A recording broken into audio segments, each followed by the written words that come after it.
Hi everyone, today is June 18, 2025. I am Desiree coming here to share with you guys a lot of stuff. It's going to be a compilation of many things. I've been meaning to come out here and share with you certain things, but I haven't had the chance, so now I'm coming and hopefully I can cover everything. So let me start by saying a quick advice. If you live in Florida, it's very hot. Keep yourself hydrated and don't underestimate the power of this heat. Unfortunately, I have a testimony and I just want to share it so that people can be more cautious. There's a guy that my husband and me always hire to fix my home, my trailer. It's always something that needs to be fixed, and he was a friend of my husband's, and he's been doing a lot of work for many years now, and he was like a real friend, 65-year-old man. He was very strong. I remember even saying many times that I admired this man's strength because the way that he worked was incredible. He was fixing our roof because the roof had a leak, and he did it on a day that was extremely hot. And I remember telling him, "When do you plan to retire?" Because at 65 years old, to me, it seems like you shouldn't be on a roof. That's actually very hard, especially with the heat.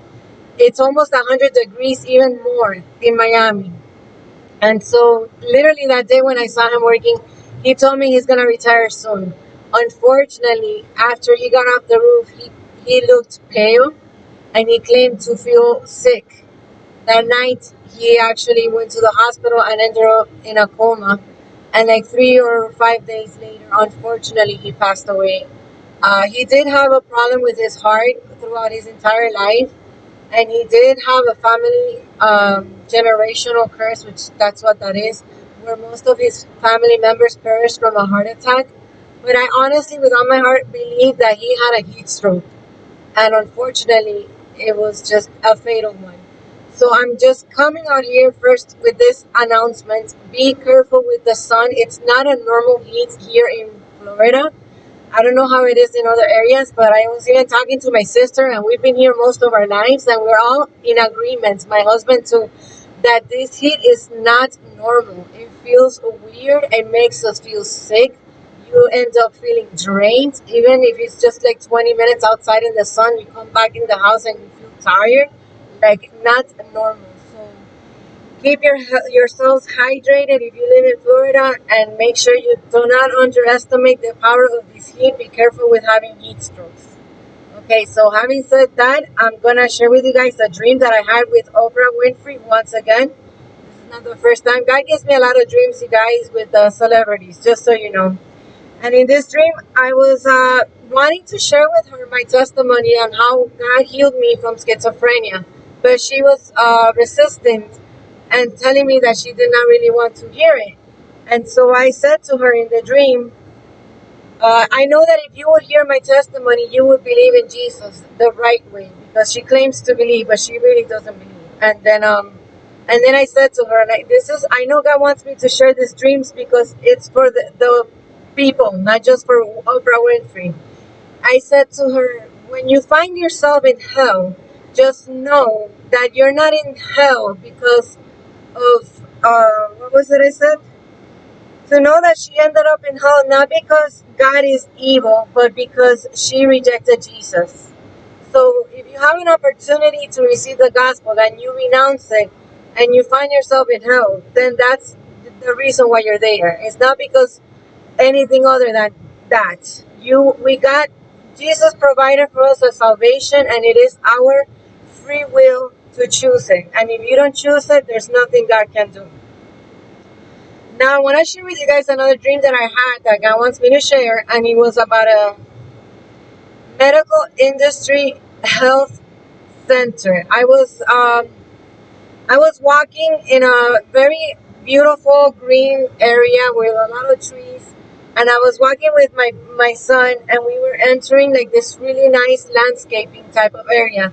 Suddenly in the dream, my son leaves, and I ended up with my husband's best friend, and we ended up entering into, like, it literally looked like a fair, but it was about the healthcare industry. It was like a resort, and I would see doctors and nurses, and then I would see people around them and they were all like, some people were getting stretched, like physical therapy type of thing. Other people were getting checked, and it was like a huge convention center for a lot of different medical issues. But it looked like a resort, more like it was weird. It was like a combination of health, but with like a vacation type of vibe.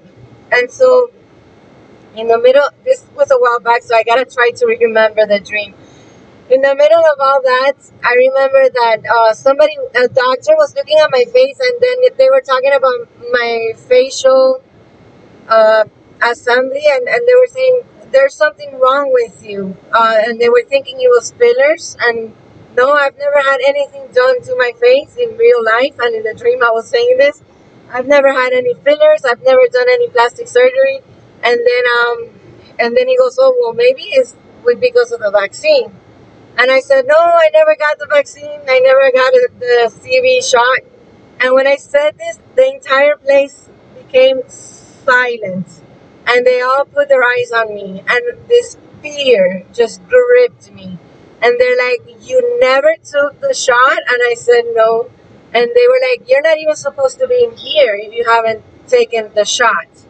And I saw people whispering amongst each other, and nurses and doctors talking about how they now need to get me to get the shot. And in the dream, I was like, after I saw that this was serious and that they were going to try to now take me to put that shot inside of me, I started to run and flee. And then at the end of the dream, I was terrified. They were wanting to find me so I can be vaccinated. And I saw that they brought chicken. And they said, well, at least take this. And in the dream, I knew that what they meant is that they put the vaccine inside the food. And guys, I've talked about this with you all before, but I'm going to be more clear. I know that they are putting the shots in some of the foods that we're eating and some other things, but there's nothing we can do. I mean, I have to eat. If I don't eat, I die. And I don't have a garden. I can't plant my own meals like some people can do. I live in a trailer where there's practically no space in between the trailers that are around me, and we don't have a yard where I can do a gardening thing. So I just put it in God's hands, and He knows my heart, and I believe with all my heart that He will protect us from whatever we consume in concerning the food and the vaccines. But that was the dream. So yes, and it's like a warning that this is coming, that it's going to become that everybody has to have the shot to be inside anywhere, especially a place that has to do with the medical industry. Now, I also want to share with you guys, I had a recent dream 3 nights ago. I was inside of a building, and I was gathering people, and I was frantically telling them, we are experiencing another 9/11. We need to evacuate the building. And I was screaming, evacuate everyone, please evacuate this building because it's about to collapse. And I kept saying 9/11, 9/11, 9/11. And I was helping everybody get out of the building. And I saw a dog that was blind with a little cane, like how blind people have. And I grabbed the dog and I saved him, and I like literally rescued him out of the building. And I know that what that meant. I shared with you all that I read a book about a man who was in the 9/11 towers during, the collapse, and he was blind, and his little dog, that was a guide dog, was who helped him get out of the building safely. So that was what that dream means, and it's a warning that very soon we're going to see buildings collapsing, and I know that, yes, the war is about to start. The Lord yesterday was telling me the war is about to start. I'm going to re-share that a few years ago, I had a dream where I saw in Brickell many, many buildings being collapsed, just like how it happened with 9/11. But literally, it was 9/11 on steroids. So, guys, I'm not saying any of this for fear-mongering. This is just God telling me to warn you all. We need to repent. We need to come back to the truth. We need to be humble, and we need to be prepared, because we might die. I mean, nobody's guaranteed tomorrow, regardless, but especially if you live in those areas that they're going to target, and I know Miami is one of them. I've seen many dreams where Miami gets bombed. My son, too, had a dream that we were bombed and that we died in the dream. That was my son's dream. I'm going to share with you guys now A testimony with my son. My son lately, he's been a little bit slacking and not wanting to pray a lot like how he used to. He's getting older, so it's a lot different. We don't have that same dynamic like how it used to be, that I used to be more in charge of the things he would do throughout his day.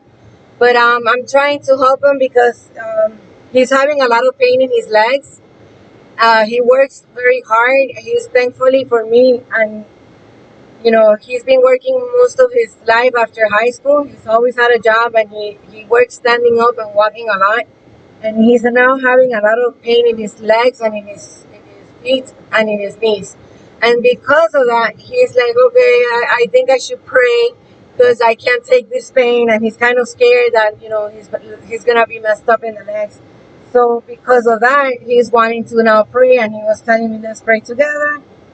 And then I remember sharing with you guys, most of you who have been following me, you know that he used to hear the voice of God very clear, but lately he hasn't been hearing it as clear as he used to, because yes, he's been slacking, and when you drift away, it gets harder to hear God. So I'm going to share with you guys this because, again, this is relatable to everyone out there watching me, and so you guys can take this as a lesson for your own lives. When he started to pray, he was very fainting in the hearing of the voice of God. He would hear very little here and there, not so clear. And then he told me after a while, because we were like, I'm making him read The Spiritual Man, the book, so that he can get back into his spirit and so that he can be more in tune with the voice of the Spirit. And so what we did, I had him read out loud the first chapter of the book, The Spiritual Man, which is incredible. And then after that, we began to pray. And then he didn't hear much, but then he said he saw the color green. And he's like, I don't know what that means. So we looked it up. The color green in the Bible means life, growth, resurrection, fruitfulness, and covenant. It is a rich and hopeful color showing us the ongoing work of God in our world and in our hearts. Okay, so that was a great thing, because the main prayer that my son was saying is he going to heal his legs? Because my son is even worried that he's going to end up disabled. That's how bad his legs are hurting. Like, it's bad. And so finally, that was the first thing he saw. It was that he saw the color green. But then we wanted to hear more, so we kept on digging in deep. I made him say the Psalm 91 out loud, and I'm sharing with you guys this because listening to the voice of God in your spirit is not as simple as people think. God expects us to seek Him first and to spend time with Him first. It's not like Google, as He told me. Literally, as we were praying, the Lord was saying, He's not hearing me well because I have kind of spoiled him, and I have let him hear me enough without him putting more effort into seeking me. And now I want him to seek me more. So that's why I'm not talking as clear as before in his life, so that he can be forced to seek His presence more. He says, I'm not like Google. My son is used to needing an answer for something, and he'll just Google it up. And literally God said that to me. He's like, I'm not Google. He needs to seek me. He needs to be in time, in my presence, and seek my face, and then I will speak to him. And I'm sharing this so that you all understand too, that this is how you hear the voice of God. It's not just like how we talk to each other. Another thing too is that my son claims, which is absolutely 100% the truth, that whenever he prays and he talks to God and he wants God to talk back to him, for some reason, he says he feels exhausted afterwards. And yes, that happens to me too. That's why people take for granted what we, the people of God, do when we come on behalf of God and speak to the people of God of what He has to say. But it's truly draining. It takes up all your strength. Sometimes He falls asleep, and that's happened to me. After we have been praying and God has been talking to us, and we've been listening to a lot of the things He wants to say to us, physically we are exhausted, and we end up even having to take a nap. That's in the Bible. There's a time where I think it was the Apostle John that he saw Jesus and he literally fell asleep. I gotta look for that verse. I forgot to look for it before I came here. But there's a verse like that, and yes, it happens to me too. And I told my son, yes, I know that's why this is a sacrifice. That's why the Bible says to present your bodies as a living sacrifice, because yes, it takes a lot of energy, not just time. And it takes time, which a lot of people never have time either. And so you gotta be willing, determined, and really press forward to seek God so that you can hear his voice. And so that's part of the reason too why my son started getting lazy with praying, because it gets him really tired. And I told him this is why too the Levites were instructed to not have a secular job. And the apostles of Jesus Christ also were instructed to stay full-time in ministry and not have a secular job. Because in order to have God speak to you, you gotta have a lot of energy, and you gotta invest a lot of that energy in that time where you're speaking to God. And then you gotta recuperate. And I do remember when I read a testimony about a Satanist, her name was Eileen, and a doctor called Rebecca Brown, which I've always talked about this testimony in this channel. They do say that for us, when we're not fasting, we need to be eating meat. And that's what part of too the reason why the elite insists that we do not eat meat, because we are in need of iron. And especially during spiritual warfare, when you pray a lot and when you seek the Lord and when you're doing intercession and fighting against the demons, they literally suck up all your iron. And if you're not eating a healthy diet, you will be even sick, and they can take you even to kill you. So yes, our bodies have to be in physical shape to be able to be strong with the Lord as well. Like in general, I'm not saying everybody, but you gotta try to eat healthy, you gotta try to have a lot of protein, and you gotta try to exercise so that you can be strong, and you gotta try to sleep right so that you can be strong. Because when you are in the spirit, doing any warfare in the spirit or talking to God, your body is depleted from a lot of vitamins, minerals, and iron and everything like that, and then you become very tired. And so that was why my son was kind of slacking, and I'm sharing this so that you all can understand too. If you want to hear the voice of God, and if you want to talk to him like how I show you guys that he does with me and my son, you gotta invest time, and you gotta be willing to invest your energy as well. So after my son saw the green color, we kept on asking, are you gonna heal his legs? Or is something, because my son too had a bad dream where the enemy gave him a vision that he was gonna end up in a wheelchair, and that has scared him a lot. The devil does that too, you guys. A lot of times I get dreams too from the enemy threatening me so I can quit the YouTube channel and other things. And yes, if you don't have faith, it can make you even paralyzed in the spirit because you believe the lies. So I was telling my son, there's no way God wants you to be paralyzed. That's not true. And then the Lord was telling me, he's using that pain so that my son can draw closer to him. And that's why he hasn't been healed. Because yes, my son has been rebelling. Not in a really crazy manner, just in the manner that he hasn't been wanting to really spend time with the Lord. And so the Lord was showing me he's going to get healed, and he's going to heal that pain, but it's there for a reason. This I'm sharing also because sometimes that's a mystery concerning healing. Sometimes God will let us have a certain sickness or a disease or a disability so that we can humble ourselves and so that we can choose his path, because we have no other choice, because we are completely, disabled. And yes, it's working. Now my son is looking for him because of the pain. And so we spent a good 2 hours praying. And my son only saw the color green, we asked a couple of questions and heard a few answers. But in majority of the time, God was telling me, I want him to seek me more. I'm not Google. Right at the last minute, when we were about to stop our prayer session, which was almost 2 hours by now, from 1 hour of reading and then another hour of talking to God, I said, ask him one more question. Ask him this: Lord, show me what you want me to read in the Bible. And then my son said it, Lord, what do you want me to read in the Bible? And that was right when we were about to stop the whole session. And can you believe my son saw the letters, the word Matthew and the verse 8:17. And of course he has no idea what that verse means, neither did I. And when we look it up, this is the whole verse, which is exactly the beginning of our prayer meeting was about, is he going to get healed from the pain in the legs? So this is what the verse was, that it might be fulfilled, which was spoken by Isaiah the prophet, saying, himself took our infirmities and bore our sicknesses.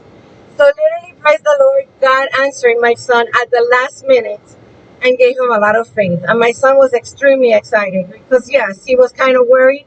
And now he knows that this is temporary and that he's gonna get healed. And he's been in a lot of pain concerning his life.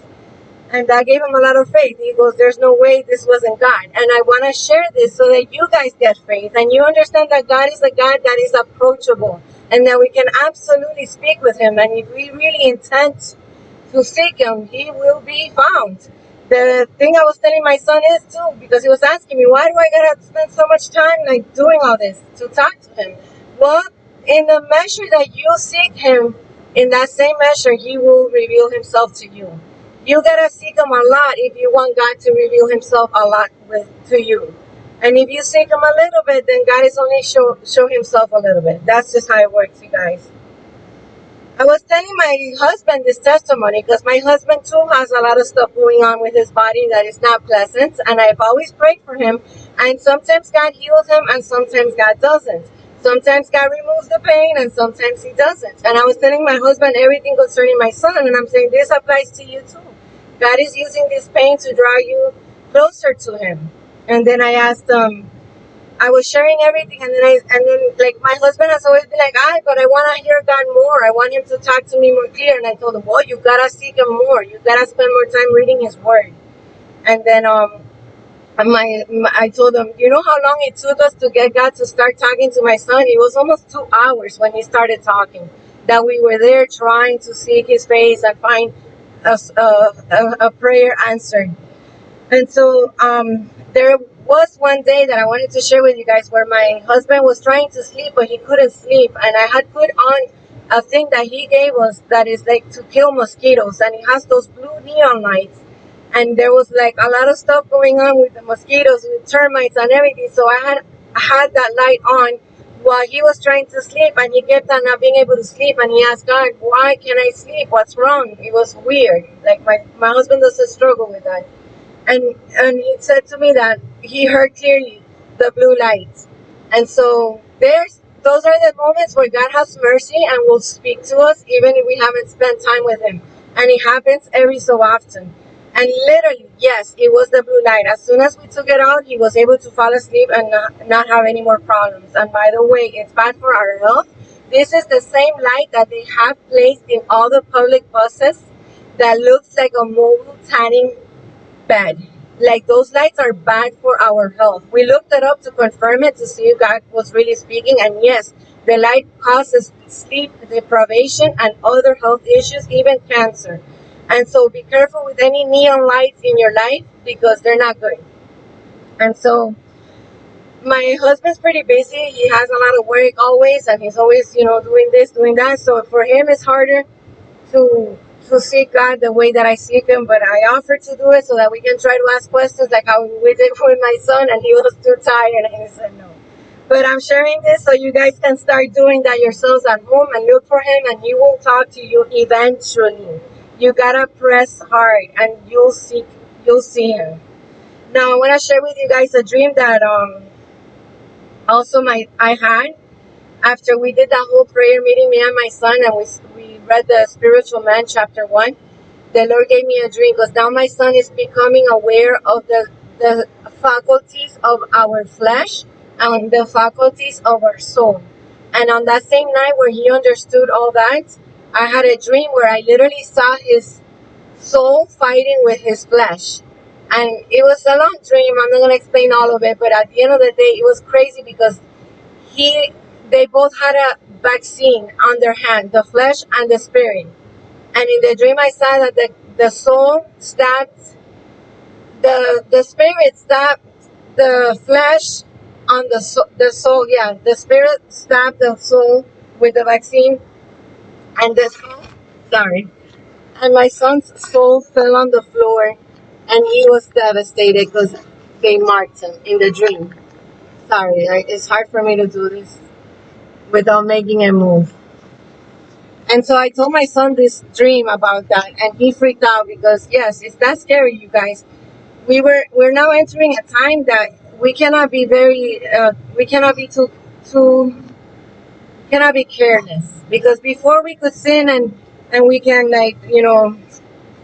ask for forgiveness and God will help us and all that, and I mean it's still like that, but once you get marked, that's a different ballgame. And in the dream, like pretty much it was God warning my son to take things more serious, because very soon the time will come that we're all going to have to make that choice concerning the mark of the beast. And if he doesn't prepare his spirit to be stronger than the soul and than the flesh, that in the dream, it was a warning that his soul was going to lose the battle and that he was going to be marked. And so, yes, this put a lot of fear in the heart of my son, and then hopefully he will take that more serious now and stop wasting any time and surrender wholeheartedly, which is what God keeps saying that he wants. And that's why he's allowing him to go through all that pain in the legs. But I'm sharing this with you all because, yes, the mark is about to be implemented, and we're going to have to be very strong in our spirit to reject it, because it has to do everything with our livelihood. And if you haven't been preparing yourselves, you're most probably going to take it. Remember, we cannot buy or sell without it. So you guys, this is heads up. I advise you, as I am doing with my son, to really study the book, The Spiritual Man, because it teaches you how to divide the spirit from the soul and from the flesh, and how to walk in your spirit. Okay, so another dream that I want to share was my husband. He had a dream with that he was driving the Tesla car and he couldn't stop it. And this is a warning, because that's coming. That's why they created these cars that are smart cars and electric, because they're gonna do that. And that comes out in the movie Leave the World Behind. Even though I never saw the movie, I remember hearing that that was happening in the movie. Another testimony is I went to my son, my husband and me had to go to exchange his truck for another truck because they crashed his truck. And please keep my husband in prayer.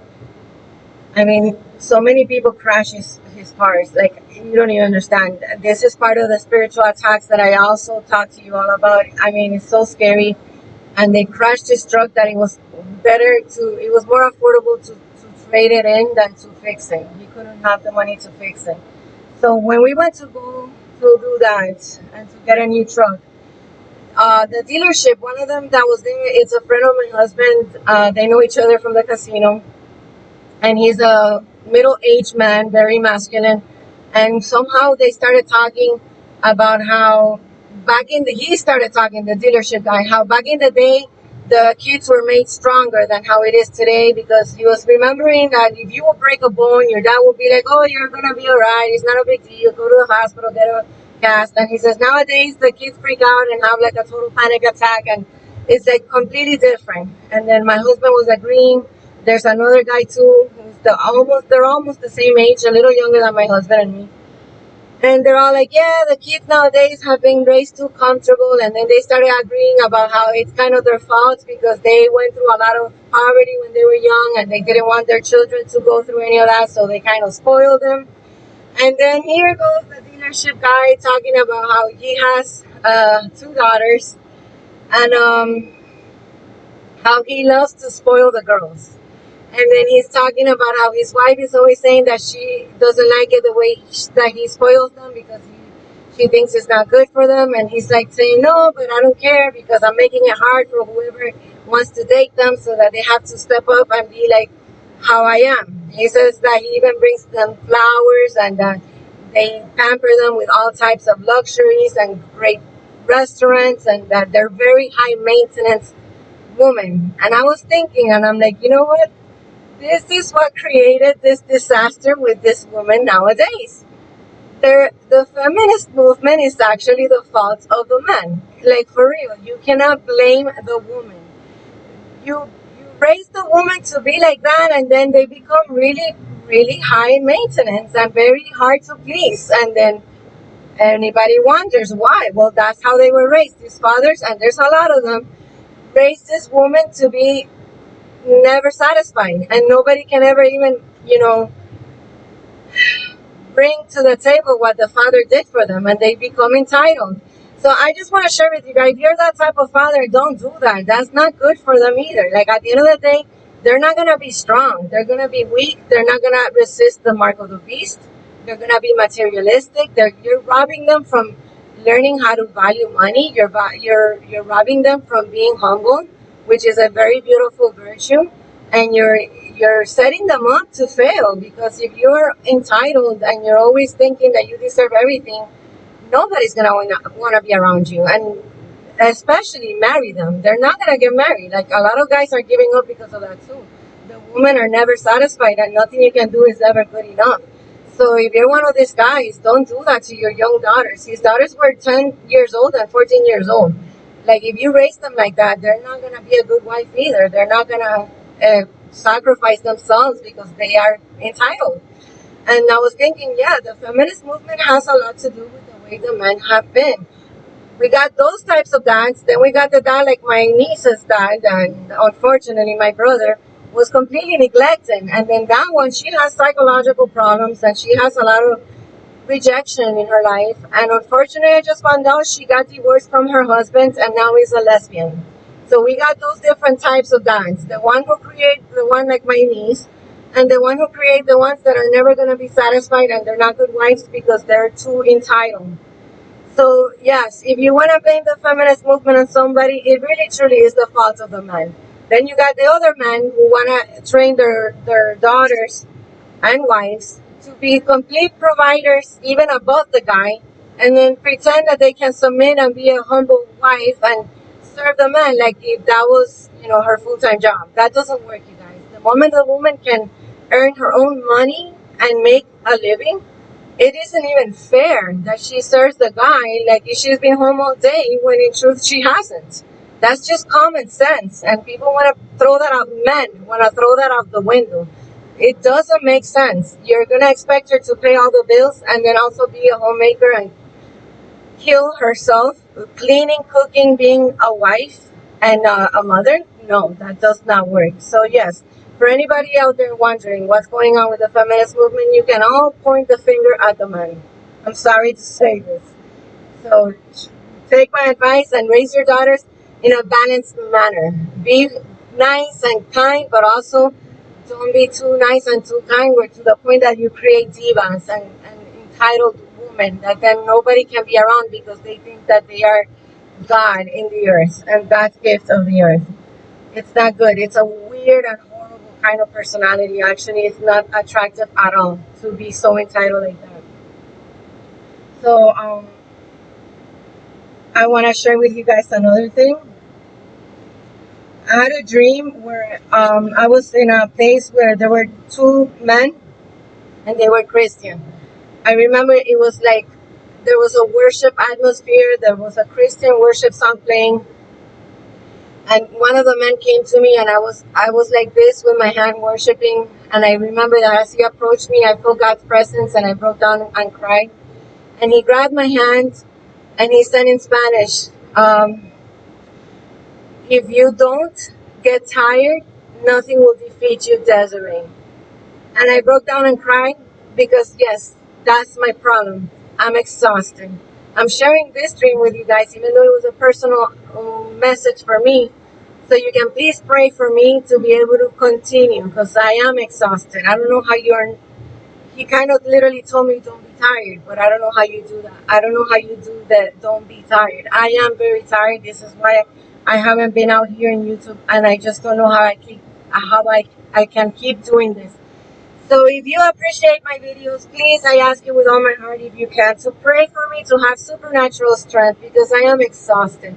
It has a lot to do too with my perimenopausal symptoms. It's very tiring. I know this is temporarily. I know my estrogen levels are plummeting, and so is my progesterone and testosterone. And I just, no matter how much I eat, how much I work out, and how much I sleep, it just doesn't seem to work. I feel really, really tired. They say you can't drink coffee when you're going through this because you make the symptoms worse. So I don't drink coffee. I also don't take any medications or hormonal therapies or anything like that. I don't even take any menopausal pills because the Lord told me not to do that. I think it alters your emotional cycle, and I don't want to have anything make it any worse than what it is. So I am seeking out for prayer, please. I do feel like I'm so tired, and I don't know how to keep working for God here on YouTube. So please, please pray for me, and I thank you so much, and I appreciate it with all my heart. I also want to come out here and warn about listening to the videos of YouTubers that you all know are witches. I will name the names. I'm not gonna title this video with those names though, because this is for you guys. You guys are my friends by now, and I don't want this to be all over the internet. This is for you guys that watch me for many years now. Do not listen to April Denise Stefko, and do not listen to Celestial Master Voice Prophecy, and to anybody like them, because it truly does affect us in the spirit, and we are connecting our soul with their soul, and those people are doing witchcraft and casting spells upon those who listen to them, are even subscribed to them. You don't even have to listen to them. If you're subscribed to them, whatever they're praying in the spiritual realm against us, it's going to affect you. And I'm telling you this out of the goodness of my heart. Stay away from those channels and stop watching their videos, especially. They are witches, and they are causing a lot of spiritual harm to those who hear them. I wanted to also ask, I had a dream where God is telling me to send my testimony, which is my book, We Were Deceived, to 3 different people that are very famous. He's done this before, and I've been obedient every single time. But for these 3 people, I can't find a real mailing address. I'm just going to ask you guys to help me. Anybody out there watching, if you can help me find the address of Tristan Tate, where he gets fan mail. He's the brother of Andrew Tate. I had a dream where I was telling Andrew that I respect some of the things he says, but there's a lot of things that I don't agree with him. And then I was also telling him I wanted to share with him my testimony, but he says that he does not respect women, so he did not care to hear what I had to say. But then I run into his brother, Tristan, which he is Christian. Andrew Tate is Muslim, but Tristan Tate is a Christian, supposedly. I don't know much about them. This was just a dream, and it was very random. It's not like I was thinking about them. But in the dream, I saw that God wanted me to share my testimony with Tristan Tate, and literally I saw that he would do a very powerful thing in his life, and that it was going to be very purposeful for me to do this. So if you guys can find me Tristan Tate's address where he gets any fan mail that it's not fake, I would really appreciate it if you can put it in the comment section so I can mail him a book of my testimony, like how God instructed me to do in this dream. I also had a dream to do the same with Ben Shapiro and with Tucker Carlson. If you guys know the addresses to these 3 people, please send me in a comment section. Write to me the address so I can mail them all 3 a copy of my book. If anybody wants a copy of my book, if I still have a copy left, because I don't know if I have any more. I do need to buy more, but it's a lot of money. And I don't get, by the way, guys, I've never made any more than $150 from my books. I have 2 books that I have published, and to this day, I have only collected $150 for one of the books. I don't know if they even are stealing from me, but it's irrelevant, because that's not right now what God is making me worry about. It's weird though, because I do have a lot of you telling me that you have read my story and my testimony, but I haven't gotten a dime, only $150. And my husband spent $2,500 in the first book, and YouTube, your donations was the one that paid for my second book, which is called Be Wise.